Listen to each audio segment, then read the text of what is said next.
안녕하세요. 공감 1급 사회복지 정책론 영상 강의 진행하고 있습니다. 자, 드디어 대망의 마지막 부분입니다. 사회복지 정책론 공부하느라 굉장히 힘드시죠? 내용이 생소한 것도 많고, 공부해야 될 게 너무 많고, 하여튼 짜증이 나는데요. 그래도 여러분들 조금만 더 힘내시고, 오늘 마지막 강의 10장 같이 한번 공부해 보시겠습니다. 자, 빈곤과 불평등이라는 주제로 한번 살펴봅니다. 우리 교재로 따지면 2024년에 출간된 공감 사회복지 정책론 수험서 보시면요. 240쪽이 되겠습니다. 지금 출제 경향을 보면요. 대체로 매년 한 2문제 정도 나온다. 예, 많이 나오면 2문제, 적게 나오면 1문제, 예외적으로 3문제 나왔던 경우도 있긴 한데요. 자, 그래서 결코 가볍게 볼 내용은 아니다. 이렇게 말씀을 드리겠습니다. 자, 242쪽을 보겠습니다. 빈곤의 개념이 나오는데요. 크게 보면 절대적 빈곤, 상대적 빈곤, 그 다음에 주관적 빈곤, 사회적 배제 등으로 나눌 수가 있겠습니다. 자, 절대적 빈곤과 상대적 빈곤, 특히 이 두 개의 개념을 비교하는 것이 굉장히 중요합니다. 여러분, 절대적 빈곤이라는 것은 우리 교재 242쪽 위에서 네 번째 줄을 한번 보시면요. 육체적 효율성을 유지하기 위한 최소한의 생활 필수품을 소비하기에도 불충분한 상태, 이걸 절대적 빈곤의 상태라고 합니다. 간단히 말씀드리면 슬라이드에도 정리해놨지만 최소한의 생활 수준에도 미치지 못하는 상태를 절대적 빈곤 상태라고 할 수 있습니다. 자, 그러면 절대적 빈곤의 측정 방법이 크게 두 가지가 있는데요.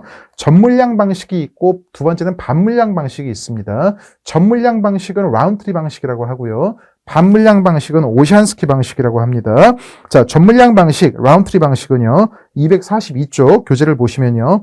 최소한의 생활을 유지하는 데에 필요한 모든 필수품을 고려해서 최저 생계비, 즉 절대적 빈곤선을 산정하는 방식이 되겠습니다. 그래서 정해진 기간 동안 한 달이면 한 달, 이런 식으로 한 달 동안 최소한의 생활을 누리기 위해서 필요한 생필품 등을 모두 고려해보고 그것을 구입하는 데 필요한 비용을 절대적 빈곤선 혹은 최저 생계비 등으로 설정하는 방식이 전물량 방식 혹은 라운트리 방식이 되겠습니다. 그래서 우리나라의 국민기초생활보장제도의 경우에 2015년 6월까지는 최저생계비라는 개념을 선정 기준으로 썼어요. 이 최저생계비가 바로 일종의 전물량 방식으로 측정한 겁니다. 그런데 2015년 7월부터 지금까지는 이제 기준 중위소득의 몇 프로 이런 식으로 완전히 선정 기준의 개념이 바뀌었거든요. 그래서 지금은 국민기초생활보장제도의 선정 기준, 지금은 상대적 빈곤 방식에 입각해 있다. 이런 게 이제 뒤에 또 나올 겁니다.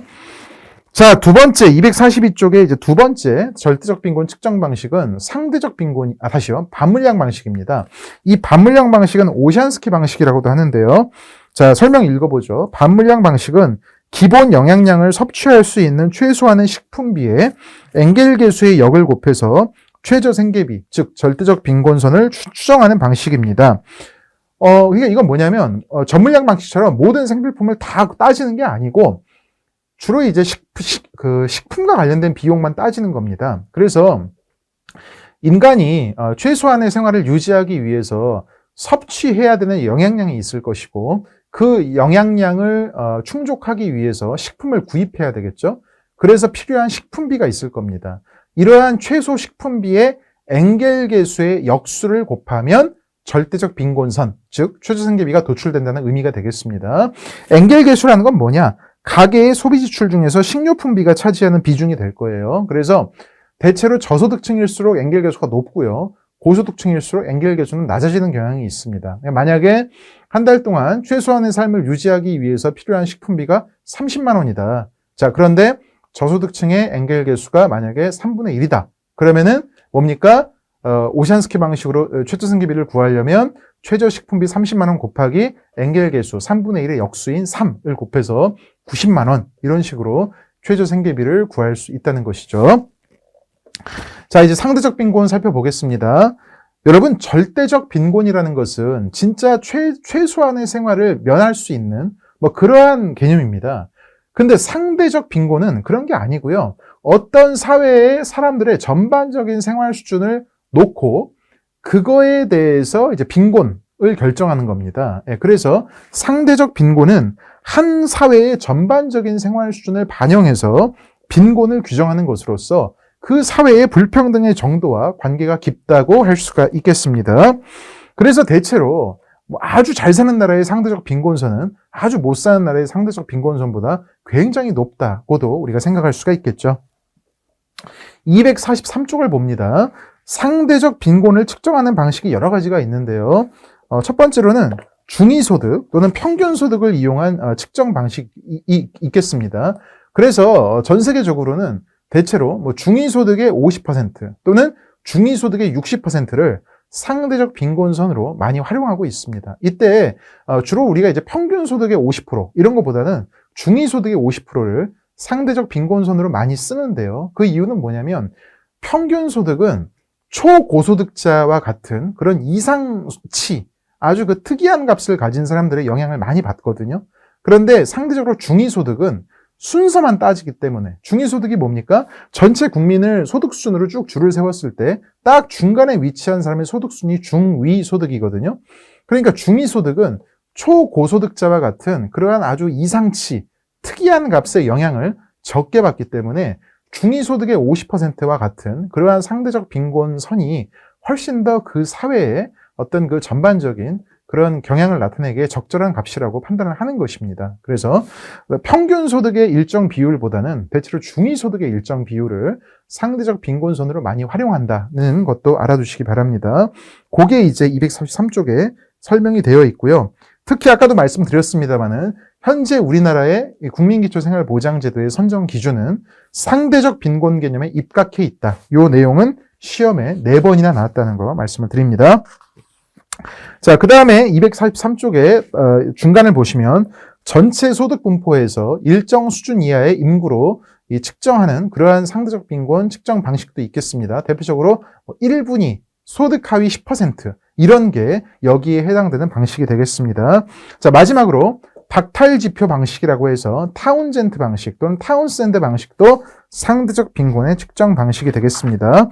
자, 그래서 244쪽 맨 위에를 보시면은 우리가 이제 일반적인 사람들은 뭐 TV, 연료, 여행, 주거, 문화생활 등 많은 항목을 누리면서 살 수 있지만 빈곤층은 이러한 항목들을 제대로 누리지 못하면서 살 가능성이 큽니다. 근데 특정 소득 수준에서 이러한 항목들을 누리지 못하며 누리면서 살지 못하는 모습이 두드러지게 나타나기 시작한다면 자, 그 지점을 최저 생계비 또는 상대적 빈곤선으로 간주한다는 것이죠. 자, 세 번째는 주관적 빈곤입니다. 이것은 이제 그 빈곤선의 기준을 사람들의 어떤 주관적인 인식에 따라서 결정하는 겁니다. 그래서 이거의 대표적인 것이 라이덴 방식이라는 게 있다. 이 정도 알아두시면 되겠습니다. 자, 그 다음에 네 번째가 사회적 배제예요. 요거 시험에 은근히 나오는데요. 자, 기존의 빈곤 개념은 주로 돈의 많고 적음, 즉 경제 요인과 관련해서 빈곤의 정도를 이제 파악을 합니다.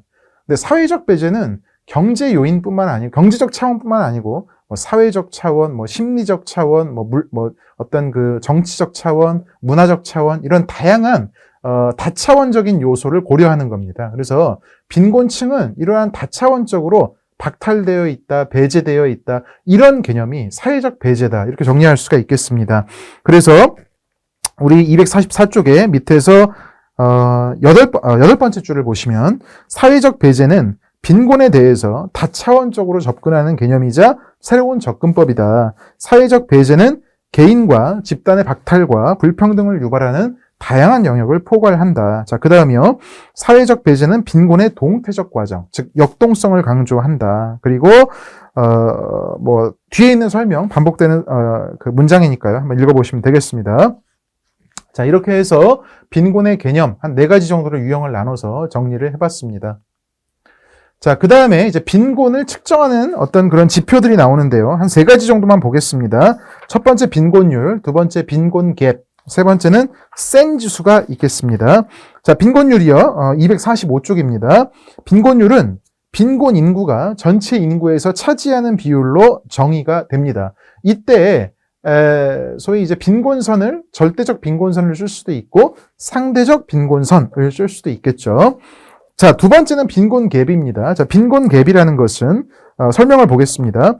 빈곤선과 하위 소득계층의 실제 소득과의 차이의 정도를 나타내는 지표가 되겠습니다. 통계청의 정의에 따르면 빈곤 갭은 하위 소득계층에 속하는 사람들이 얼마만큼의 소득을 벌어야 빈곤에서 벗어날 수 있는지 그 부족한 소득의 정도를 나타내는 지표다. 이렇게 말씀드릴 수가 있겠습니다. 뭐 간단하게 개념을 보면 예를 들어서 빈곤선이 100만 원이라고 해보겠습니다. 근데 A라는 사회가 있고 B라는 사회가 있는데 A라는 사회의 빈곤층의 빈곤층의 평균 소득. A라는 사회에서 빈곤층의 평균 소득이 95만 원이라고 해보죠.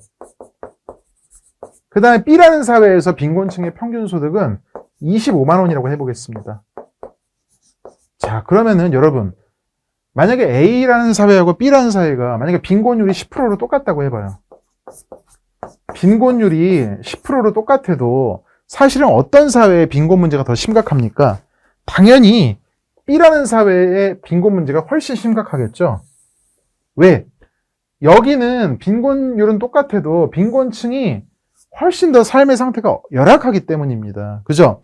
A라는 사회에서는 빈곤층의 빈곤을 벗어나게 해주기 위해서 이게 이제 5만 원씩만, 그죠? 5만 원씩만 보조를 하면은 최소한 빈곤선까지는 도달할 수가 있죠. 그런데 여기는 뭡니까?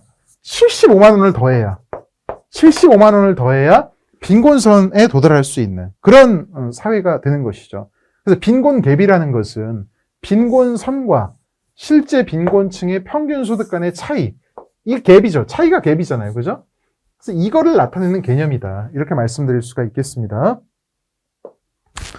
자, 책으로 다시 돌아가 보죠. 그래서 우리 245쪽에 밑에서 6번째 줄 보시면 다시 우리 245쪽 밑에서 8번째 줄 보시면 빈곤 갭이 크다는 것은 빈곤선과 빈곤층의 소득 간 격차가 크다는 뜻이 되겠습니다. 그래서 빈곤 갭이 커지면 모든 빈곤층의 소득을 빈곤선 수준까지 올리는 데에 더 많은 총소득이 필요하다. 이렇게 얘기할 수가 있겠죠. 자, 그리고 아까 잠깐 보여드렸습니다만은 두 사회의 빈곤율이 같아도 빈곤 갭은 다를 수가 있다. 이렇게 말씀을 드립니다. 자, 마지막으로 246쪽 센 지수를 보겠습니다. 센 지수는 구체적으로 아실 필요는 없고 아마티아 센이라는 경제학자가 이제 개발한 지수라고 할 수 있는데요.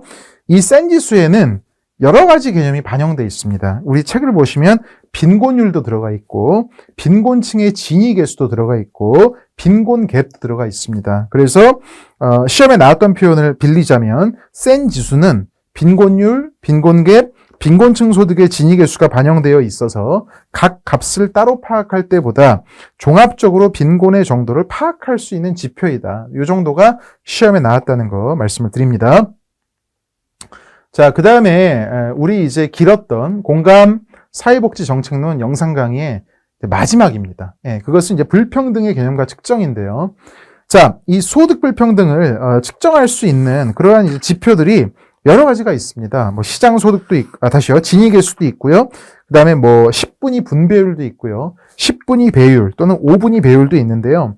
자, 이런 부분들 여러분들 한번 이렇게 이번 시간에 한번 차근차근히 공부를 해보겠습니다.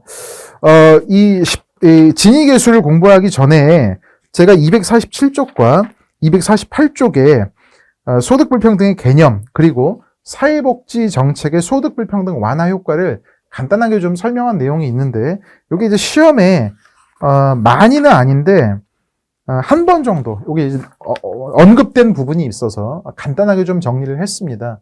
그러니까 이제 핵심은 뭐냐면 247쪽을 보시면 우리가 빈곤율이든 그다음에 뭐 소득 불평등도든 측정을 하려면 그 측정의 대상이 되는 소득이 있거든요. 근데 우리가 대체로 볼 때 시장 소득이라는 게 있고 그다음에 처분 가능 소득이라는 게 있어요. 시장 소득이라는 것은 이제 정부의 조세 정책과 사회복지 정책이 작동하기 이전의 소득이라고 보시면 됩니다. 즉 시장 소득이라는 것은 공적 이전 소득과 공적 이전 지출을 반영하기 전의 소득이에요. 그 다음에 처분 가능 소득은 시장 소득에다가 공적 이전 소득은 더하고 공적 이전 지출은 뺀 값입니다. 그래서 이 처분 가능 소득으로 측정한 빈곤율과 시장 소득으로 측정한 빈곤율의 차이가 크면 클수록 사회복지 정책의 빈곤 완화 효과가 크다. 이렇게 결론을 내릴 수가 있다는 것이 247쪽과 248쪽에 설명이 되겠습니다. 아시겠죠? 제가 자세하게 서술을 해놨기 때문에 읽어보시면 뭐 이해하시는 데는 큰 어려움은 없을 겁니다. 그래서 이런 내용이 11회 때 한번 시험에 나온 적이 있어서 간단하게 좀 정리를 해보았습니다.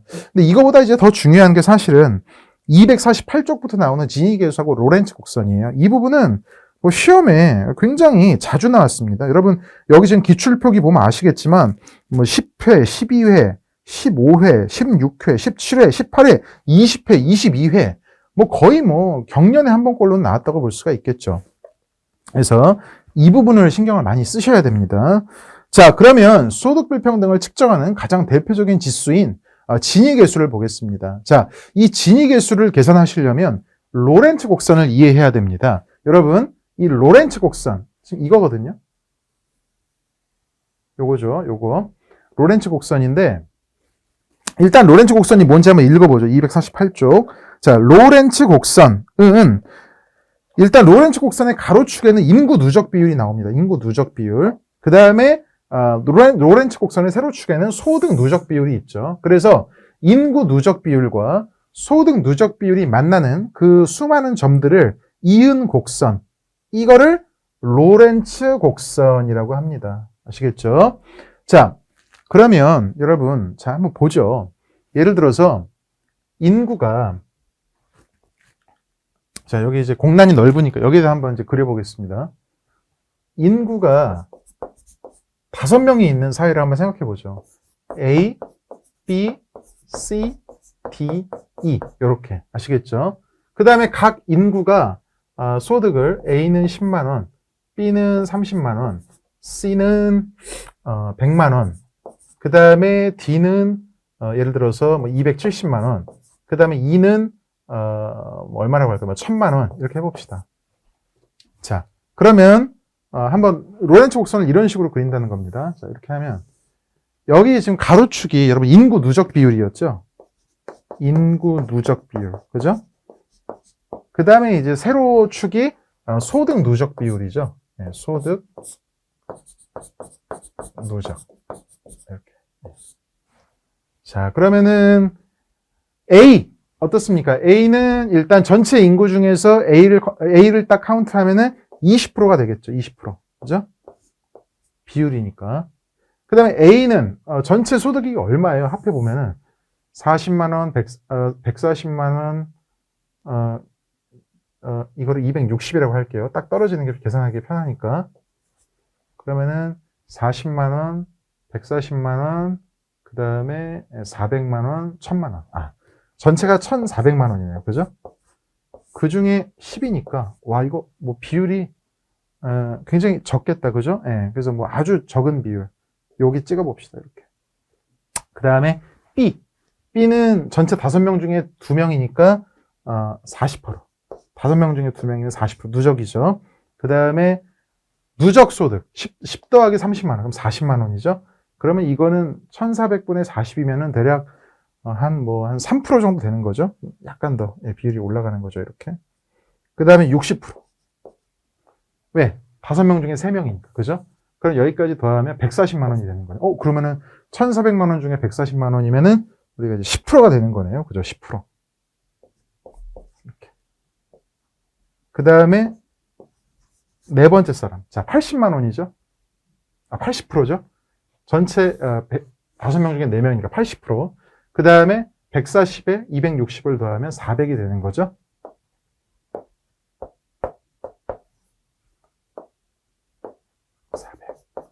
그러면 차지하는 소득 누적 비율은 대략 한 30%. 맞습니까? 예, 대략 한 20, 한 8, 9%. 30%라고 해보죠. 이렇게. 그러면 이 정도에 지키는 거죠. 그 다음에 마지막, 5번째. 그러면 이제 인구 다 카운트하니까 100%가 되는 거죠. 그 다음에 1400분의 1400. 이러면은 누적 소득도 100%가 되는 거죠. 찍어보겠습니다. 자, 그러면은 이 점을 이으면 돼요. 이렇게. 그러니까 이게 이제 로렌츠 곡선이라는 겁니다. 아시겠죠? 예. 이런 식으로. 예. 그러니까 이게 뭐예요, 결국에? 이게 그 저소득층은 이쪽에 몰려 있고, 그 다음에 고소득층은 이쪽이잖아요. 그러니까 이게 지금 저소득층은 소득을 누적해도 이게 저소득이니까 이게 올라가는 속도가 이렇게 차분하죠. 그런데 오른쪽으로 갈수록 고소득자 집단이니까 한 명 한 명 더 할 때마다 이 누적되는 소득의 어떤 그 기울기가 점점 더 가팔라지죠. 그죠? 그렇기 때문에 이 곡선의 형태를 띈다는 거예요. 일반적인 그 뭡니까? 이 사회에서의 소득 분포가요. 그죠? 자, 그러면은 페이지를 넘겨서 자, 그래서 깔끔하게 이렇게 정리한 게 이러한 도식이 되겠습니다. 그래서 가로축에는 인구 누적 비율, 세로축에는 소득 누적 비율 이렇게 돼 있는 거죠. 그래서 이제 이 부분은 저소득층의 소득 누적의 어떤 그 속도를 나타내는 것이고, 그럼 이 부분은 이제 뭐 중산층, 갈수록 고소득층 이렇게 되는 것이죠. 네, 아시겠죠? 자, 그럼 여기서 문제. 여러분들 자, 로렌츠 곡선. 자, 어떤 A라는 사회가 있고 B라는 사회가 있다. A라는 사회의 로렌츠 곡선은 이렇게 돼 있고, 그 다음에 B라는 사회의 로렌츠 곡선은 이렇게 돼 있다. 자, 그러면 어떤 사회가 더 불평등한 사회인가요? B죠, B. 네, B. 왜? B라는 사회는 저소득층의 소득 분포가 여기가 이제 그 누적 소득이잖아요. 그러니까 B라는 사회가 A에 비해서 저소득층의 소득을 계속 누적해도 결코 증가하지가 않아요. 네, 그죠? 그래서 고소득층은 훨씬 더 많이 증가하고. 네.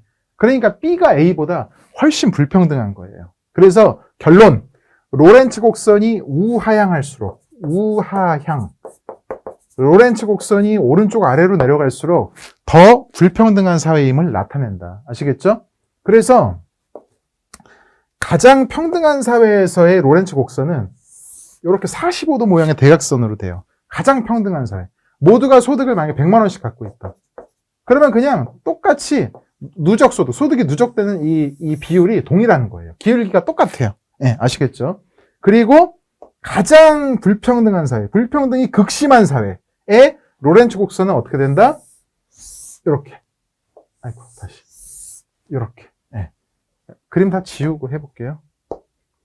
가장 불평등한 사회의 로렌츠 곡선은 어떻게 나타난다? 가장 불평등한 사회의 로렌츠 곡선은 요렇게. 네. 이렇게 수직선. 네. 그래서 한 사람을 빼고 모든 사람의 누적 소득은 쭉 0을 기록하다가 마지막 사람이 소득을 독점하고 있기 때문에 이렇게 갑자기 확 튀는 거죠. 그래서 완전 평등한 사회에서의 로렌츠 곡선은 45도형 대각선이 된다면, 완전 불평등한 사회에서의 로렌츠 곡선은 이 파란색이 나타내는 90도 수직선이 된다. 이렇게 정리할 수가 있겠습니다. 자, 그러면은 이 로렌츠 곡선을 가지고 진위 계수를 어떻게 계산할 수 있냐. 자, 여기 제가 지금 이 식을 써놨죠. 진위 계수라는 것은, 자, 분모가 A와 B의 면적. A는 지금 이 부분이죠. A. 그 다음에 B가 이 부분입니다. 이 부분. 이 부분. 그죠? 네, B. 그래서 A와 B의 합. 이 결국 뭐, 이 삼각형의 넓이죠. 이 삼각형의 넓이. 요게 이제 분모예요. 삼각형의 넓이. 이렇게. 그 다음에 A는 뭡니까? 요 빨간색. 그래서 약간 반달 모양 같은 요게 이제 진위 계수입니다. 요게. 아시겠죠? 자, 그러면은 직접 또 한번 문제 풀어보죠. A의 넓이가 만약에 20이고 B의 넓이가 30이다. 그러면 요 사회, 이러한 로렌츠 곡선을 가지고 있는 사회의 진위 계수는 얼마냐? 쉽죠? 20 더하기 30 분의 20이죠? 그러면 50 분의 20이니까 얼마예요? 0.4죠? 이 사회의 진위 계수는 0.4다. 이렇게 되는 거예요. 아시겠죠? 네. 0.4. 그래서 진위 계수는요, 0에서 1 사이의 값을 갖게 되고요. 진위 계수가 0이면 완전히 평등한 사회고요. 진위 계수가 1이면 완전히 불평등한 사회예요.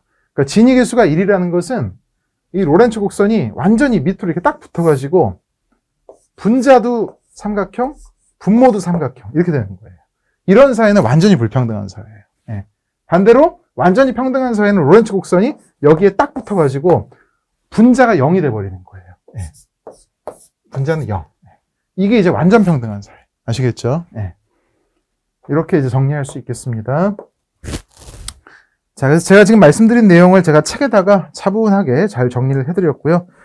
자, 이제 완전히 마지막 내용으로 갑니다. 분배율과 배율인데요. 일단 그 250쪽을 보시면요. 분배율이 나옵니다. 분배율. 소득 10분위 분배율이 나오죠. 분배율. 자, 읽어보겠습니다. 250쪽. 소득 10분위 분배율은 소득 하위 40% 인구의 소득의 합을 소득 상위 20% 인구의 소득의 합으로 나눈 값을 의미합니다. 자, 분자가 저소득층이고 분모가 고소득층이기 때문에 분배율은요. 자, 저소득층의 소득이 증가할수록 분배율은 커지겠죠. 그래서 소득 불평등이 작아질수록 분배율은 커집니다. 그래서 제가 써놨죠. 소득 분배율이 커질수록, 그러니까 분배율 값이 커질수록 평등을 나타낸다. 평등하다는 걸 나타낸다. 자, 분배율이라는 것은 0부터 2까지의 값을 갖거든요. 그래서 가장 평등한 사회에서는 분배율이 2예요. 10분위 분배율이 2예요. 가장 불평등한 사회에서의 10분위 분배율 값은 0이 된다. 이렇게 이해하시면 되겠습니다.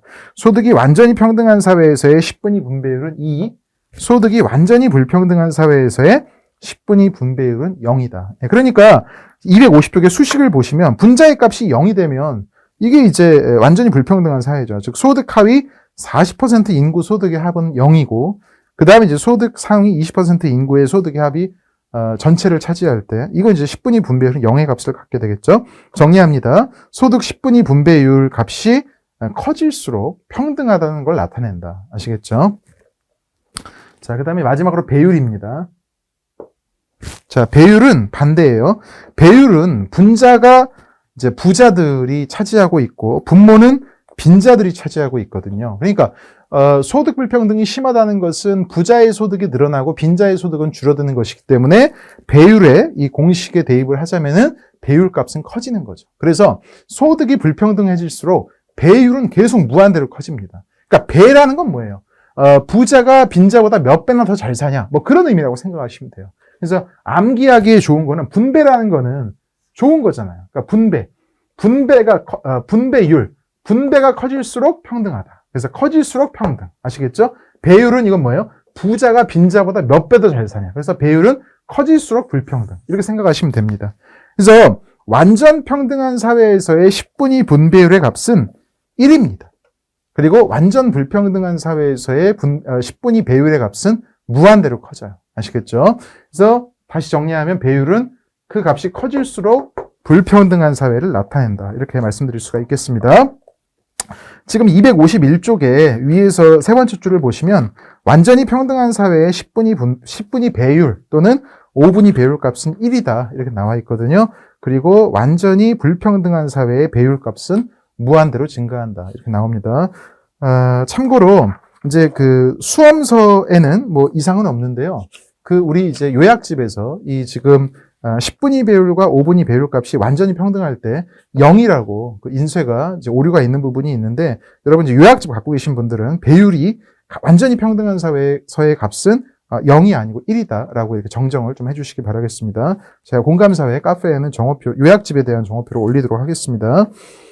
자, 이렇게 해서요, 이제 드디어 사회복지 정책론의 모든 내용을 다 핵심을 중심으로 영상 강의를 했습니다. 자, 여러분들 다시 한번 반복하지만 이 복습 굉장히 중요합니다. 여러분들 시간이 없으시더라도 매일매일 약간의 시간이더라도 성실하게 사회복지 정책론 복습해 주시는 거 잊지 마시고요. 저하고는 법제론에서 또 만나 뵙기로 하겠습니다. 자, 여러분들 그동안 수고 많으셨습니다. 안녕히 계십시오.